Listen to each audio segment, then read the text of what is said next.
this is something that I just do not get. Like why do people get mad? What you get mad for? If you're doing something to the degree that you lose your partner, like if you make someone walk away from you, how are you getting mad because they finally had enough?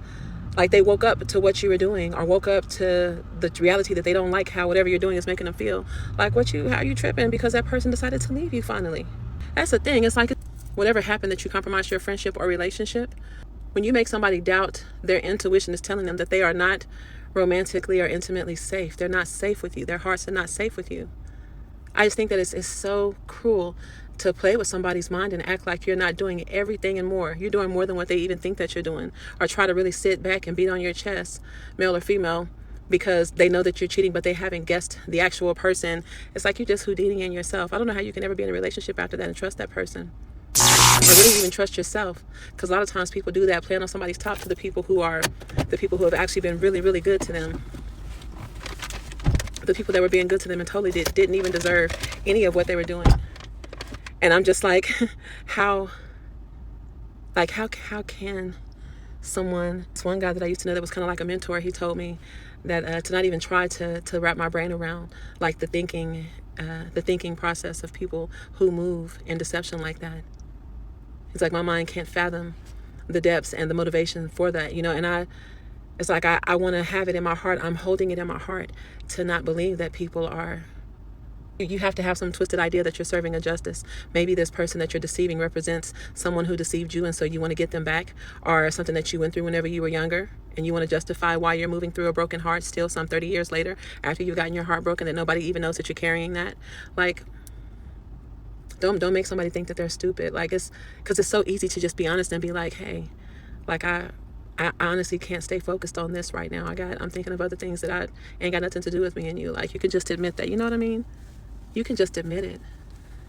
I'm not speaking about myself right now. It's a reflection. When you really love people and they are going through things you've already gone through, and so you kind of know, you can kind of see. I won't say but you can see and kind of understand where they might be missing the mark. Like, you just haven't come into acceptance that this situation is over. You just haven't come into acceptance that this person, that this is an unrequited love situation. You find yourself in a loveless, sexless marriage, or in a relationship, a friendship even, that is one-sided. Like, I really, really weighed that, and I didn't really necessarily feel like I had like any one-sided friendships, except for, up until like the friendship was tested.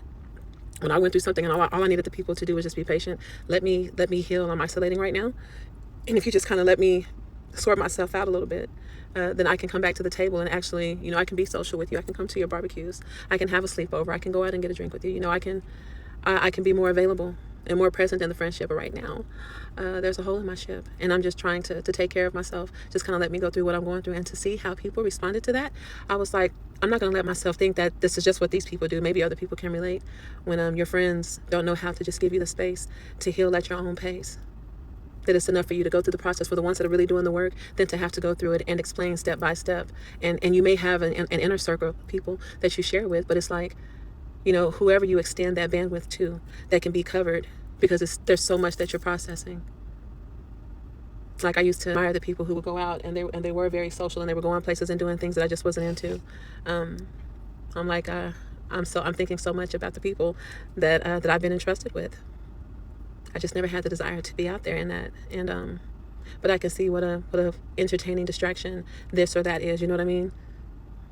Like, there are so many different distractions. These things are put here to kind of put us in a lull, and to numb what we're going through. And so, most people, I won't say most people, I'll say a lot of people that I've encountered are like, it is playing in the background, but with the door closed and their other music over that. And so they kind of forget that it's there once again until someone actually penetrates that and gets close enough.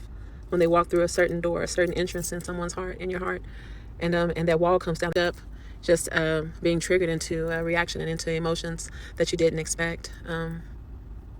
You reacted so passionately about, like, when you heard a certain news. I was thinking about this, like the people that I've met that have been married for, 50 years. I met someone that celebrated a 50 or 60 year anniversary. I'm like, wow, that's longer than I've been alive, and you've been dedicated, like the consistency, and you know each other in and out.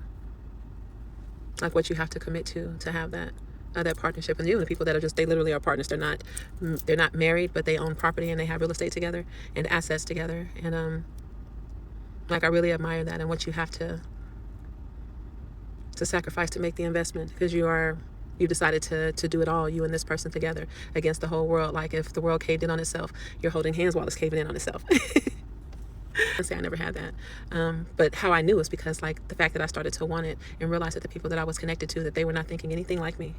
If your partner treats you like you're the enemy and you've done nothing, you've become their invisible enemy. You've given it a face without even trying to. You have to know when your relationship is beyond your help, your good intention, if it feels like you are constantly being sabotaged. But that's what I'm saying. There are other people that have overcome that, and you can be one of them. I can be one of them.